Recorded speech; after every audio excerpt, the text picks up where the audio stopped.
Comment oublier un pervers narcissique pour de bon? Comment définitivement tourner la page et reprendre le cours de sa vie? Bonjour à vous, ici Fabien Arnoux, votre coach pour vous extraire d'une relation toxique afin d'être libre et de vivre une véritable renaissance. Mais avant d'aller plus loin, si vous n'êtes toujours pas abonné à cette chaîne YouTube, je vous propose maintenant de cliquer sur s'abonner, sur la petite cloche de notification afin d'être tenu au courant de mes prochaines vidéos et de vous accompagner au quotidien pour reprendre le contrôle de votre vie et arrêter de souffrir de ce type de relation hautement destructrice. Sachez également que si aujourd'hui vous faites des recherches sur les pervers narcissiques, les relations toxiques et que vous vous posez des questions si votre conjoint ou votre conjointe est bel et bien pervers ou perverse narcissique, j'ai mis un test en place parfaitement gratuit que vous retrouverez juste ici. Alors comment oublier pour de bon un pervers narcissique? Comment faire en sorte finalement de tourner définitivement et parfaitement la page de manière à ce que cette relation ne vienne plus impacter votre vie actuellement et votre vie future. Parce que j'étais encore en coaching il y a quelques jours avec une personne qui, dans mon programme Renaissance, qui m'expliquait à quel point finalement cette relation, parce qu'elle était sortie de la relation, mais elle était encore très impactée par cette relation, elle avait du mal à s'en sortir, elle avait du mal à se reconstruire et que pour autant, ça faisait maintenant plusieurs mois qu'elle était sortie de cette relation et que ce qu'elle voulait aujourd'hui, et c'est pourquoi elle est rentrée dans ce programme, c'était de vraiment retrouver la personne qu'elle était avant. C'était de retrouver ce côté pétillant, retrouver cette joie de vivre, retrouver cette énergie dans laquelle elle était et qui, après le passage de cet homme dans sa vie, a complètement détruit et qu'elle n'arrivait pas à retrouver. C'est comme si en fait, on lui avait amputé une jambe et un bras et qu'elle n'arrivait pas à les récupérer. Et l'idée de cette vidéo, c'est de vous aider à comprendre comment faire pour aujourd'hui, faire en sorte de tourner définitivement la page, oublier complètement cette personne-là. Quand je dis oublier, c'est pas l'effacer de votre mémoire, c'est faire en sorte que l'histoire que vous avez vécu, finalement, ne viennent plus aujourd'hui vous impacter émotionnellement et ne viennent plus aujourd'hui driver votre vie. Parce que c'est ce qui était en train d'arriver, ce qui lui arrivait, c'était exactement ça. C'était que cette histoire qui était maintenant dans le passé continue aujourd'hui à influencer ses choix, ses décisions, sa vitalité, son énergie, sa joie de vivre et impacter finalement encore complètement sa vie comme si la personne était encore présente. Donc si vous vous reconnaissez dans cette vidéo, dans ces propos-là, cette vidéo est vraiment faite pour vous. Et je crois qu'il y a quelque chose d'extrêmement important à comprendre, c'est que la douleur de cette relation et la souffrance que vous vivez après la relation n'est plus liée à la relation en elle-même, mais liée finalement à l'histoire et à l'interprétation, la perception que vous avez encore de cette relation dans votre vie présente. Ça veut dire quoi? Ça veut dire que dans la vie, quoi qu'il arrive, nous allons vivre notre lot de douleurs. C'est inévitable. Il serait utopique de croire qu'un jour nous allons vivre une vie où il n'y a plus de douleur. Cependant, la souffrance est optionnelle. La souffrance, c'est quoi? C'est l'histoire que je vais me raconter à partir de la douleur. Cette personne-là, qu'on va appeler Magali, Magali a été en relation pendant plusieurs années avec un pervers narcissique. Relation hautement toxique, hautement destructrice, je ne vous apprends rien. À partir de là, la relation s'arrête, elle trouve le courage d'enfin quitter cette relation, mais pendant des mois et des mois et des mois encore après, bien évidemment, elle subit encore et elle vit encore les séquelles de cette relation liées à plein de traumatismes qu'elle a vécu, ce qui est tout à fait normal. Et je ne suis pas en train de dire, ce n'est pas les propos de cette vidéo, que ce n'est pas normal et que vous ne devriez pas continuer à souffrir de cette relation. C'est pas ça. Cependant, ce que je vous invite à faire, c'est d'aller changer votre perception de cette histoire. Parce qu'à partir du moment où je change la perception que j'ai de mon histoire, j'arrête de souffrir. Ça ne veut pas dire que je n'ai plus de douleur. Je ne suis pas en train de dire que je n'ai pas souffert de cette relation. Je suis juste en train de dire que je comprends que cette relation a été une relation de souffrance, il y a eu de la douleur, énormément de douleur, mais qu'aujourd'hui, je change mon regard concernant cette situation pour ne plus avoir encore à souffrir de cette relation. Vous comprenez la distinction, j'espère, c'est qu'à partir du moment où je vais percevoir dans cette histoire-là, je vais continuer à percevoir toute la souffrance que j'ai vécue et tout ce que ça m'a enlevé dans ma vie, je vais continuer à souffrir d'un événement qui aujourd'hui est dans mon passé. Ce qui est dans mon passé, je ne peux pas le changer, je ne peux pas le transformer, je ne peux pas revenir en arrière et faire en sorte finalement le jour de la rencontre de ne pas aller dans cette relation. Donc cette histoire fait partie de ma vie, fait partie de votre vie et ce que vous percevez de cette histoire va soit continuer à vous faire souffrir, soit vous permettre de changer complètement de direction dans votre vie et vous aider à littéralement vous reconstruire et plus que vous reconstruire, devenir une meilleure version de vous-même. Et c'est ça que je vous invite à faire et ce que je vous invite à faire aujourd'hui pour définitivement oublier un pervers narcissique, pour définitivement tourner la page, c'est d'aller voir en quoi cette relation a été finalement un cadeau pour vous. Je sais que ça peut vous choquer ce que je suis en train de dire, mais c'est l'un des moyens les plus puissants pour définitivement tourner la page et oublier une relation toxique et destructrice. C'est d'aller voir en quoi ça a été un cadeau, non pas lui, mais l'expérience, ok ? Parce que je vois déjà et je sais qu'il va y avoir des commentaires qui vont aller à l'encontre de ce propos et je les entendrai complètement, je les lirai, je les accueillerai et il n'y aura aucun problème avec ça. Cependant, je vous garantis que si vous continuez à percevoir dans cette relation que de la perte, que de la souffrance, que de l'injustice, vous allez être en fait bloqué dans cette histoire-là. Parce que c'est comme aujourd'hui, finalement, je sais pas, c'est comme si maintenant je me casse le poignet, ok, que mon poignet ne fonctionne plus, que j'ai mis un plâtre, j'ai eu ma convalescence, mon bras peut fonctionner, ma main peut fonctionner, mais je continue finalement, parce que je me souviens que je me suis cassé le poignet, à maintenir mon poignet crispé.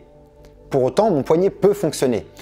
Votre cerveau est quelque chose d'extraordinaire et votre corps est quelque chose d'incroyable qui a la capacité réellement de transformer et de transcender n'importe quel événement de votre vie en un levier pour pouvoir réellement aujourd'hui impacter votre vie pour le meilleur, pas pour le pire.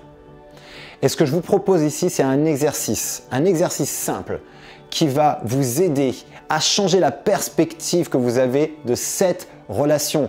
Parce que le seul moyen que vous avez aujourd'hui de transformer cette relation, d'oublier cette relation, mais plus que d'oublier, l'idée c'est pas d'enlever de la mémoire, l'idée c'est d'utiliser cette mémoire sous un angle complètement différent pour vous permettre que cette relation vienne enrichir votre vie, vienne donner un sens nouveau à votre vie. C'est comme finalement, et je m'éloigne un petit peu, mais je vais aller vraiment dans le vif du sujet et vous donner l'exercice tout à l'heure, donc restez bien avec moi. C'est comme ces personnes des parents qui vivent une expérience terrible, qui perdent un de leurs enfants. Et qui à partir de cette perte, qui est une souffrance abominable, et je pense que ça fait bien évidemment en tant que parent partie des challenges, des plus grands challenges de la vie, je pense à supporter des douleurs peut-être les plus importantes. Ces parents qui, à partir de cette expérience, vont créer par exemple une association. Si un de leurs enfants est mort dans un accident de voiture à cause d'un conducteur qui était sous, je sais pas, qui était sous alcool ou sous stupéfiant, vont commencer à un moment donné à créer finalement une association pour faire de la prévention.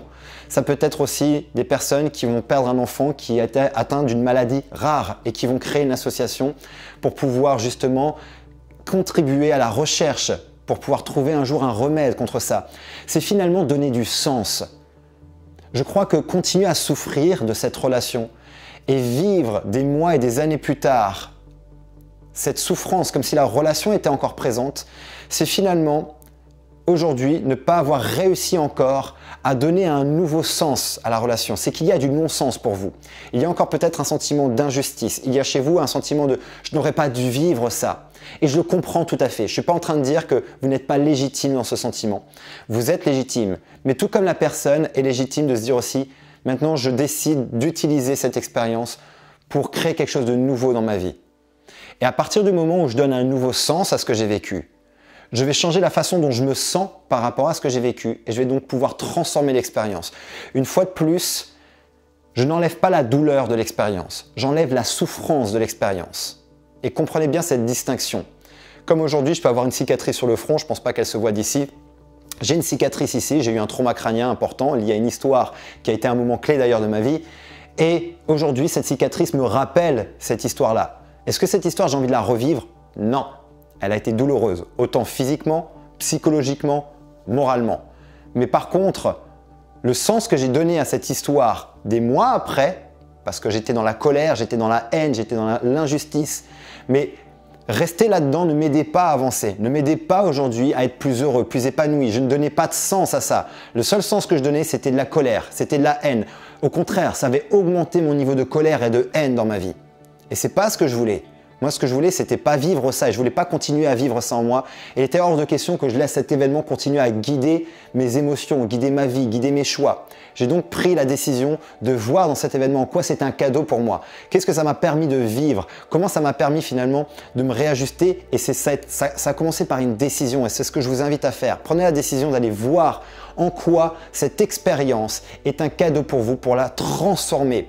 Et là, vous allez prendre une feuille de papier, un crayon, un stylo, peu importe, et vous allez chercher au minimum 30, 40, 50 points en vous posant cette question, en quoi cette expérience est un cadeau pour moi.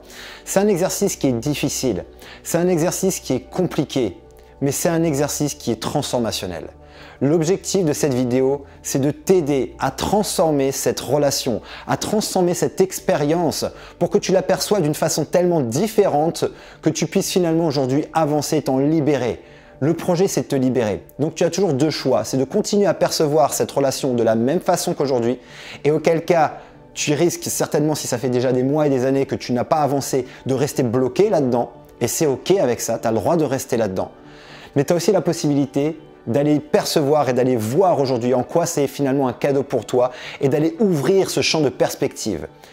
J'ai fait une vidéo et je ferai certainement une vidéo là-dessus. Alors, ce n'est pas maintenant le sujet de cette vidéo parce que ça me prendrait encore des heures et je pourrais rester encore pendant 30, 40 minutes, 1 heure, 2 heures avec vous aujourd'hui pour vous expliquer cette loi-là. Mais il y a une loi dans la vie qui s'appelle la loi de l'équilibre et que tout est un équilibre permanent.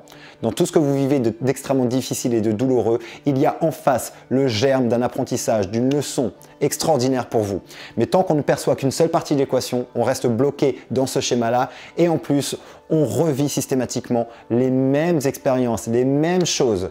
Donc ce que je vous propose à travers cet exercice-là, c'est de vous empêcher déjà de revivre ce même type de situation, d'utiliser ce passé, cette souffrance et cette douleur comme un levier aujourd'hui. Parce que finalement, une marche, lorsqu'elle est visualisée en 2D, c'est un obstacle.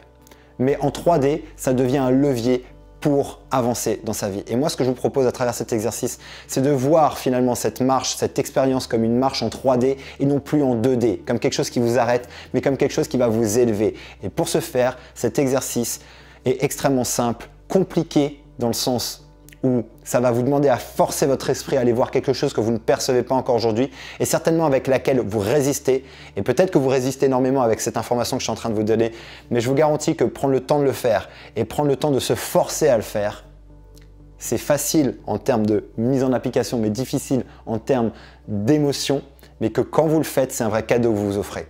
Parce que c'est utiliser cette expérience non plus comme un fardeau, mais comme un cadeau dans votre vie. Donc mettez en application cet exercice et si vous voulez aller plus loin et si vous voulez qu'on le fasse ensemble, si c'est quelque chose qui vous parle et surtout si vous voulez aujourd'hui profondément transformer votre vie, transformer toute cette expérience en un vrai levier pour vous recentrer, vous réaligner sur vous, faire en sorte de vous redécouvrir, de renaître, de revenir à vous et de créer une vie qui vous inspire sur mesure, dans laquelle vous allez être enfin heureuse, en joie, épanouie, à partir de tout ce que vous avez vécu et d'utiliser tout ça finalement comme des outils pour pouvoir enfin vivre une vie qui vous correspond.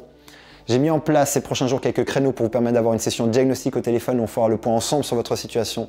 Et durant cette conversation, je vous parlerai à la fin du moyen le plus rapide et le plus efficace pour vous permettre justement de vivre une véritable renaissance à partir de ce type de relation hautement destructrice et toxique. Vous retrouverez le lien juste en dessous de cette vidéo, il vous suffira de cliquer dessus, vous serez redirigé vers mon agenda, vous prenez rendez-vous et je vous appelle. N'hésitez pas à liker cette vidéo, n'hésitez pas aussi à partager et à commenter. Mettez-moi dans les commentaires aujourd'hui quel pourrait être le cadeau de cette expérience et une fois de plus, attention, ne vous focalisez pas sur lui ou sur elle, focalisez-vous sur la globalité, sur l'expérience. Ça va vous aider à prendre du recul et aller voir en quoi ça pourrait être un cadeau pour vous. Et quand vous le ferez, mettez-moi déjà les premières lignes, peut-être les 5 premiers points pour qu'on ait une bibliothèque en dessous de cette vidéo des cadeaux finalement que cette relation vous a apporté pour permettre à certaines personnes qui regardent cette vidéo jusqu'au bout et qui ont envie de faire cet exercice mais qui aujourd'hui ont du mal à percevoir en quoi ça a été un cadeau pour eux, finalement par votre exemple, par votre courage, de voir ça et de s'inspirer finalement de vos réponses. Donc mettez-moi ça dans les commentaires et d'ici ma prochaine vidéo ou mon prochain audio, souvenez-vous et rappelez-vous, vous méritez d'être aimé et vous méritez d'être heureuse. À très bientôt.